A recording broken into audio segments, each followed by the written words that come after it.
Hey everybody, this is Chris from Sorcerer. You're watching CMS TV. Metal.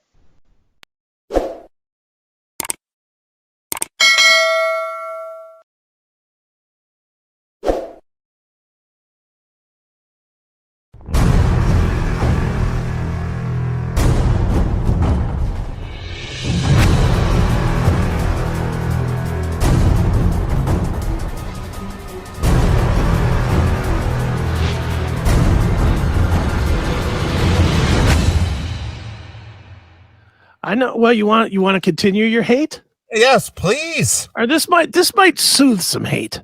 All right. Pick up the ball and run, Mr. Aiken. All right, this might soothe some hate.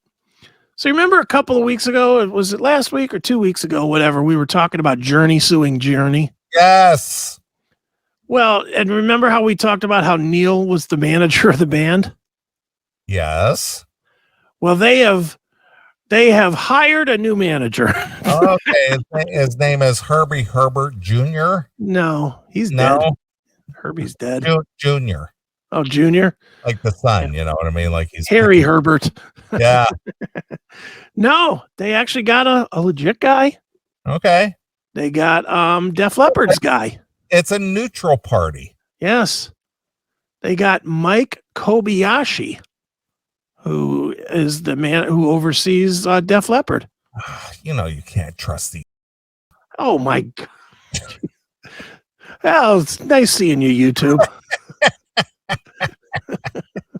Now, this one you can censor because this is going to be released to the general public. Yeah. Because, you know, the word is out of control. Yeah. Well, there is that Asian hate thing. Yeah. Hate speech. Yep. All right. So go ahead. Anyway, the band, which was previously managed by Neil Sean and Jonathan Cain, has officially recruited Mike Kobayashi, who also oversees fellow iconic rockers Def Leppard. Okay. And you can catch him at the local Hibachi grill making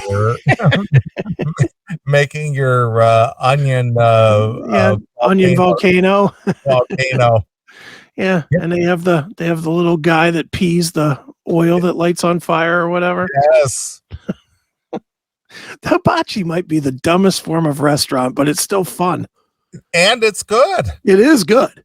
Oh, it's delicious. It's delicious, but it is the dumbest.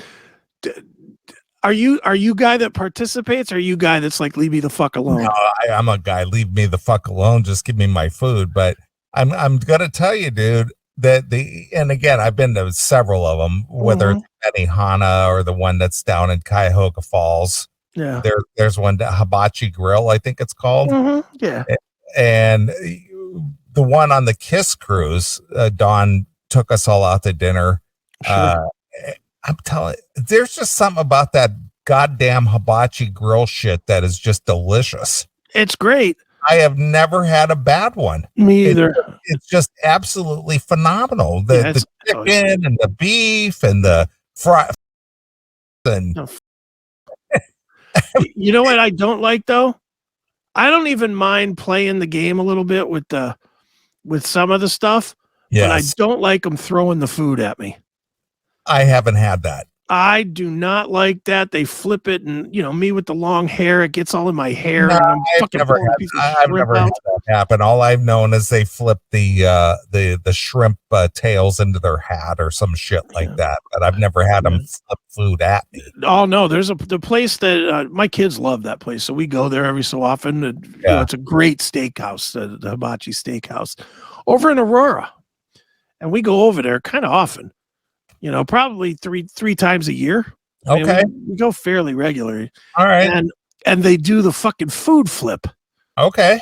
And I finally, this last time, the guy he's like, holding it up like he's going to flip it. And I was like, no. And he kept doing it. And then finally I was like, don't flip the fucking food at me. And then it just moved on because I dropped an F-bomb. And meanwhile, there's like 8 other people at the table. Did you get canceled at that point? No, I didn't. No canceling for you? Not at $40 a plate or whatever it is. They wanted their money. They didn't want to throw away a half-cooked meal. Well, again, as silly as you say it is, that food is goddamn delicious. It's wonderful. It is. It's definitely, and you're right. Everywhere that you go with that stuff, it's good. I've never been to a bad one. I haven't either. The best one I think I've been to. Look at now, I'm fat guy Dylan talking about food. How ironic. But the best one, and I don't know if it still is. I haven't been there in probably 6 years, but Benihana's in Beechwood. Yeah, well, Don and I and some other people, we went out to the Benihana's out in West Chicago. Okay. And then of course I went to the one on the Kiss cruise, and I've been to several others over the years and stuff. Sure. It's like I have been to numerous, hibachi style grill type things, and every one of them has been fantastic. Yeah. See, now I want to eat something. I know.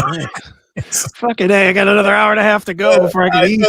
Just chopping up that beef and that chicken and those shrimps and putting it in and putting it on your plate. It's like, man, that is good. It is good.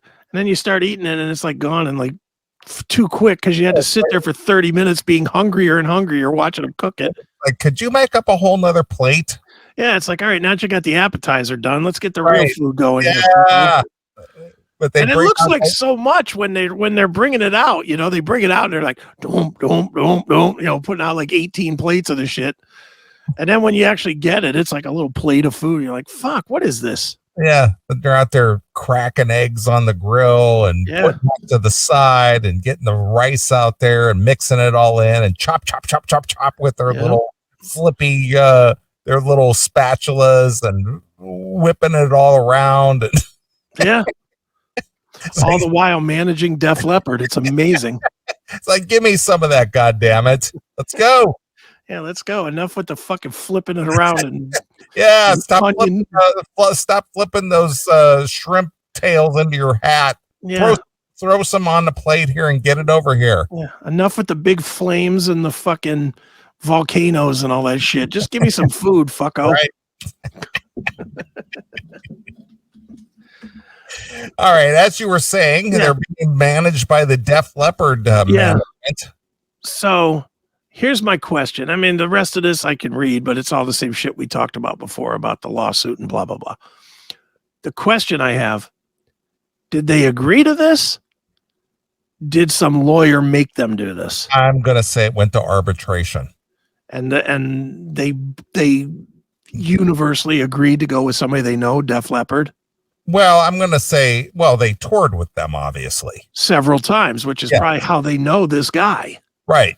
So to be, this manager is a neutral party. It's not leaned in Neil's favor, and it's not, obviously Jonathan's favor or whatever. He's a neutral guy. He's an outside guy. Mm-hmm. And he's an arbitrator is what he is. So if these two have input, he has to sit there and kind of decipher, well, Neil says he wants this or he agrees to that. And Jonathan says he has this grievance or that grievance. And this guy has to, kind of do a balancing act between the two. He can't be partial to either war. He's got to do what's best for his client. Mm-hmm. Yeah, I mean, it's. Would you want to walk into that job? No. But knowing what I've learned about Neil, not so much about Jonathan Cain, but more about Neil. Yeah. Oh boy, that's a tough cookie right there. It's just like, boy, here's a guy who probably has some pretty high demands or wants or desires or whatever. Yeah. And he's a big rock star, so he's got big rock star balls. Sure. So yeah, I wouldn't take that job for any amount of percentage.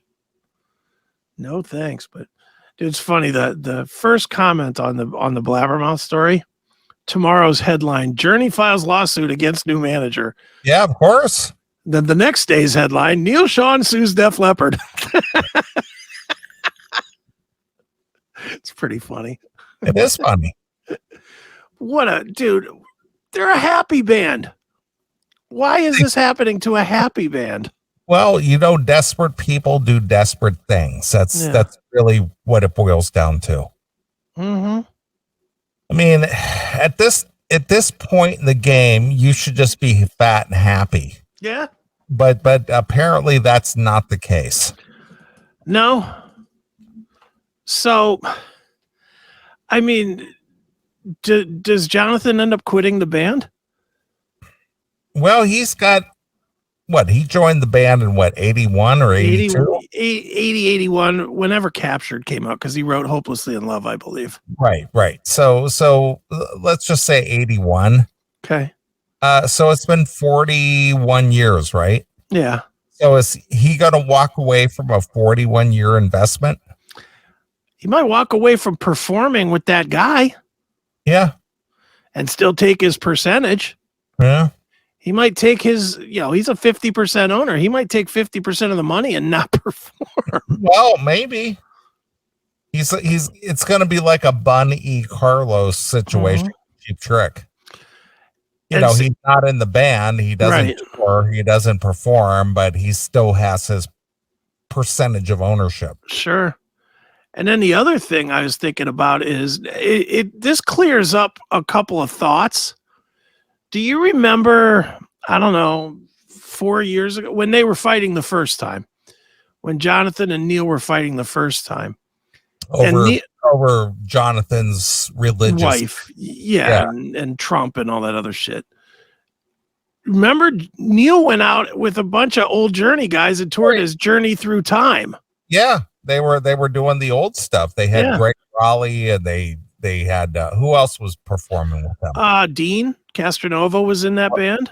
Right. He was the singer. Dean, aside from his involvement in Journey and Revolution Saints and Bad English. Yeah.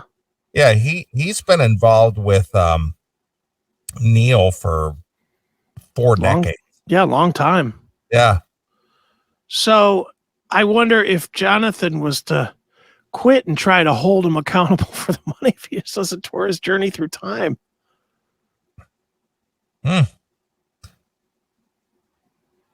Well, from a fan perspective, like you and I, and we know a little. You let me in on a little the inside baseball. Yeah. It's really tough to accept or even believe that they're at this point at being 50 plus years in on this career and having these issues. I know, it's amazing to me. This is a band that should not have, the only issue that they should have is that the pillows weren't soft enough in the presidential suite. Right. That is the only issue Journey should be I mean, they have been successful at the highest level of success, arguably longer than anybody, where they've maintained that high level. I mean, they're at the same level. They're just under the true legends, don't you think? They're not quite Rolling Stones, but they're that next level, don't you think? Well, they're right up there with Chicago. Yeah, Chicago, another one. It's embarrassing what they've done to themselves. But, I agree with that. But, and I mean, there's probably a lot of people that are embarrassed with what Journey's done with, one original guy and, bunch of fill-ins from all over the world. And so it's just like what Pantera is doing now. It's it's Pantera music. Now it's just, it's Journey music. Well, I agree with that. It's Foreigner music. Agree. I totally agree with that. Yeah. And I'm good with paying money to see it, but these guys, especially Neil Sean and Jonathan Cain, the last thing these guys should be doing is going to court over fucking credit card spending. I would agree. I mean, that's just insanity. Yeah, it's picking at the bones, I guess. They really are picking at the bones. Oh my God. Hail and kill caller, you're on the air. But how do you know that what Jonathan Cain is saying is true? Or, we don't. What specifically what point are you asking about? How do we know if it's true? Well, I mean, just as a general thing, we don't know. We don't know if what Jonathan Cain is saying is true, that Neil Sean has supposedly spent all this money. Well, let's just I'm going to just tell you this, Tim, and I'm not going to get into specifics. There's somebody on this conversation that has inside information from somebody who's close to the Journey camp, who kind of like knows what's really going on, and we know what's really happening, not what's out in blabbermouth news. Yes. Oh, okay, cool. Well, and it's a rare moment that a fat guy tap dances like I am right now. Well, mate, I reckon you tap dance better than I would, because I'd just fucking fall over if I started tap dancing. Tim, it's just not a happy tune like Tim James music. Well, that's a whole other subject. But Tim James music's going well, and I'm getting lots of gigs that are paying me very well at the moment. So life is good, and the record's coming. Who are they? They who? Well, some booking agents. You played a gig last night, right, Tim? I played two shows yesterday. I sang for 7 hours yesterday. Wow. How'd that go? Yeah, 2 shows. Really, really good. Yeah. They paid me lots of money. I earned $660 yesterday, so I'm pretty Holy happy. Shit. I almost make that in an hour. Yeah. Well, you are smarter and richer than me, Neeley. This wasn't Johnny and the Rump Riders, was it? No, Johnny and the Easy Riders doesn't exist anymore. Oh no! Oh, God damn it! What happened? We were waiting for the tour. Enough with the sarcasm. Yes, I play in a cover band. So fucking what? So fucking what? And I just was gonna. I mean, obviously, you guys know more than I do. But Really, I was just gonna say Tim, has there ever been a point where we didn't know more than you did at any point? I think there'd be a few things that I might know more than you. Okay. I was just going to say you can't trust these rich Christians. Really? Well, you go to church. Yeah, Are you not a rich Christian? I do go to church, and I do love God, but there's, when they keep saying, put your hand in your pocket, I'm a bit wary of that. Well, me, I pull the lint out, and I go, look, I've got lint in my pocket. It's for sale on EddieTrunk.com. And then I give it to Eddie Trunk. Yeah, and just on that Metallica thing that you guys were talking about. Yes. The crypt, I mean, anybody that really, that crypto stuff was just a money-making scam. Everybody should just put their money under their mattress and be done with it. You hear that, Chris? You hear that, Chris? Tim says you should just put your money under your mattress. Yeah, he's right. Yeah. He's right. I could still have like $1,150 instead of $23,000. Good point, Tim. Are you willing to spend that on a Metallica ticket? No, I'm not. I was barely willing to spend the $90 or the $125 I did spend. But it's Pantera, man. Yeah. I'm a concert buying daddy these days. I bought those tickets. Got Queensryche tickets for next April. Oh, you're going to Queensryche? I am. Wow, look at you. Queensryche and Marty Freeman in Pittsburgh. Nice. Really? Yep. Is it at AEG? It is at someplace I never heard of before. I've driven past it, but I don't know it. It's the Rexon Theater, I think it was called, in McKees Rocks. Oh, which is right over by the pinball place. I'm well aware of McKee's Rocks. I used to, as a wee lad, as a very wee lad, 5 or 6 years old, my parents used to take us to McKee's Rocks or McKee's Port area. Okay. And we would go swimming over there at the lake. Okay. Yeah. I know nothing about McKee's Rocks other than I've driven past it. And I've driven past this theater a few times. I've never been there, but yeah. But yeah, John and Brian that do the Talking Into Infinity podcast hit me up and were like, "You want to go?" I was like, "Fuck yeah." So you're cheap. Yeah, so you're gonna go to the Pittsburgh area to go see Queensryche and Dave Ellefson? Not Ellefson. Friedman. Oh, Friedman. Marty Friedman. Oh, Marty Friedman of Metallica. Queensryche, yeah. Yeah. Wow. Now I thought he was in Japan, right? He is. He's making a rare tour. And what does he do for his music? I mean, what is his? He puts out albums. I don't really listen to him. Does he have like a band or a vocalist, or is he just a guitarist? Does he do like solo stuff, or what does he do? The last one, I think, unless there's been one since, the one I know was all instrumental, but he has a killer band. I've talked to a bunch of people that have seen Marty and say that the band is ridiculously good. So, and he plays some Megadeth stuff, and you know. Well, what I'm asking is, does he have like a vocalist? I don't think so. So he just plays like his solo stuff, but then he plays like Megadeth stuff. Yeah, acoustic Megadeth, or not acoustic, but non-vocaled Megadeth. Okay. Yeah, it's 30 minutes before Queensryche comes on. I can deal. All right, fair enough. I'm sure it'll be good. Queensryche will be good. I'm surprised you're going to travel, an hour and a half away from home to go do that. Well, now I could stop in at my own place by April and drink for free. So,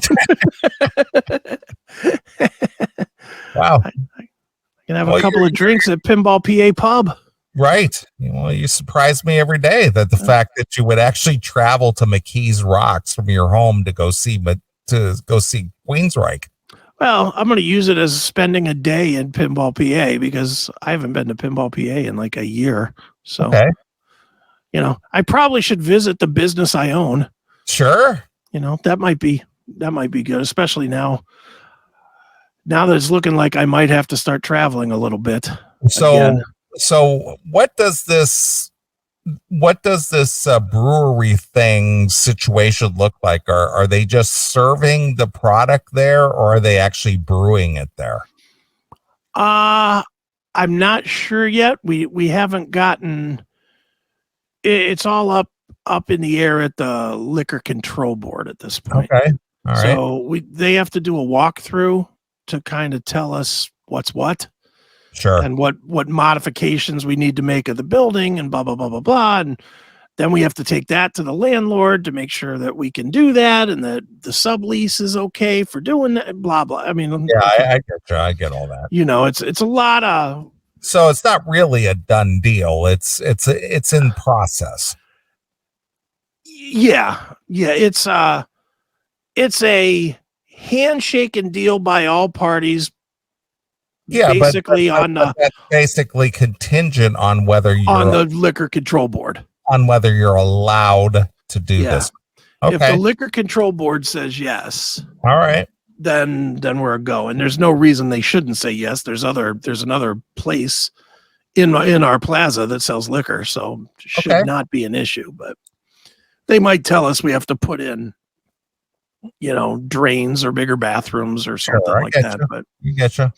That's why I'll talk about it for real when it is for real.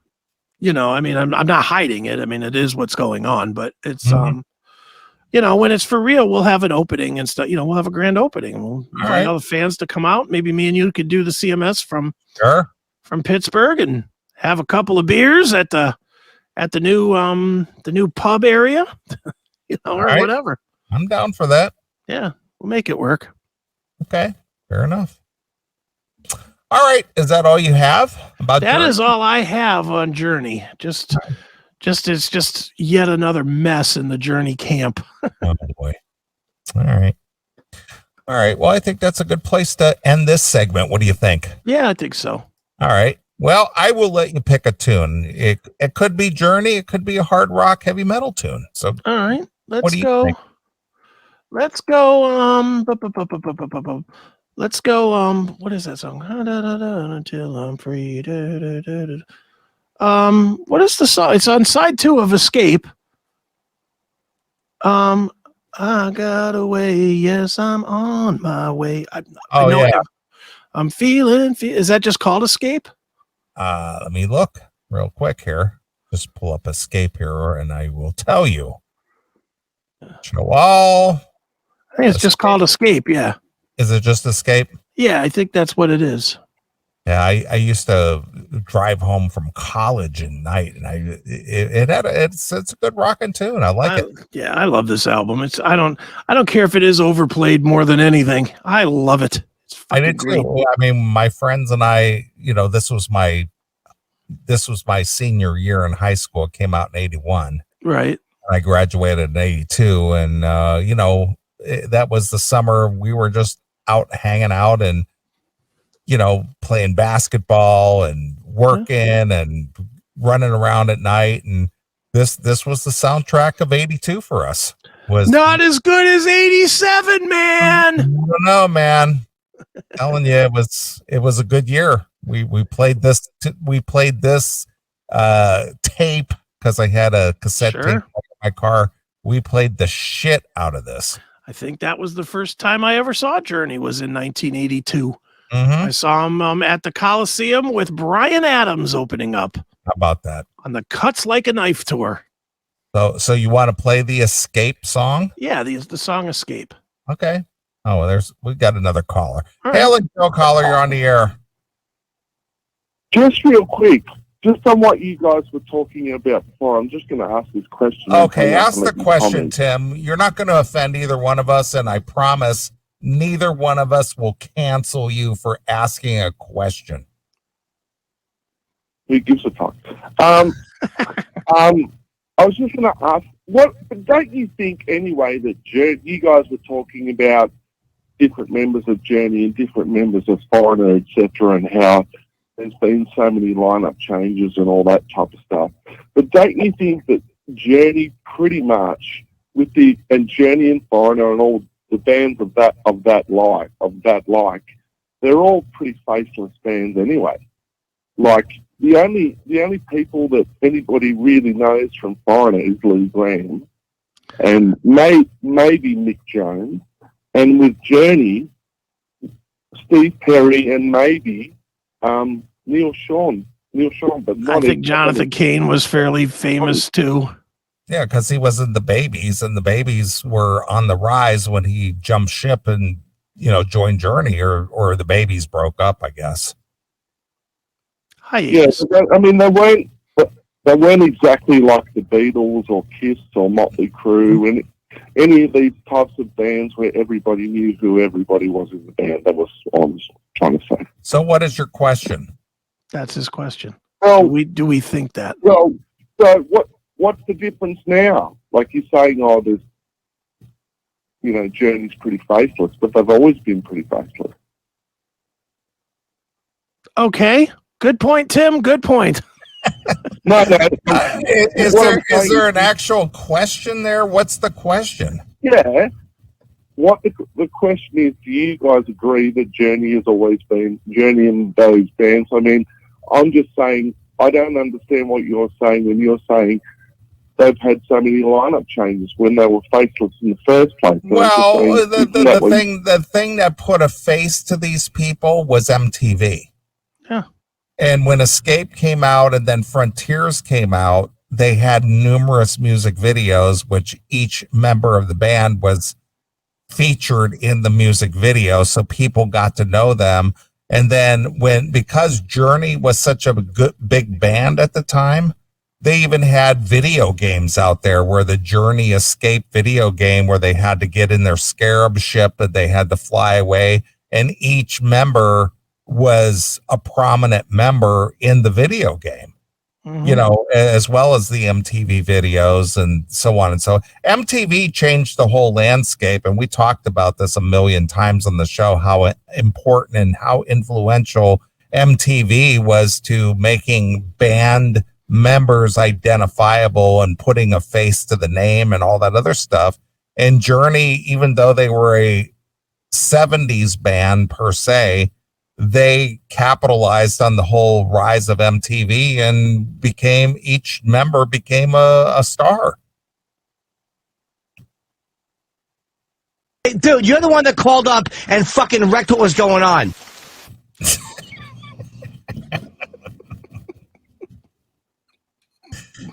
See, I silenced him with my brilliance. I guess so. All right. Goodbye, Tim. All right. Well, here it is. It's Journey with Escape exclusively here on your Classic Metal Show.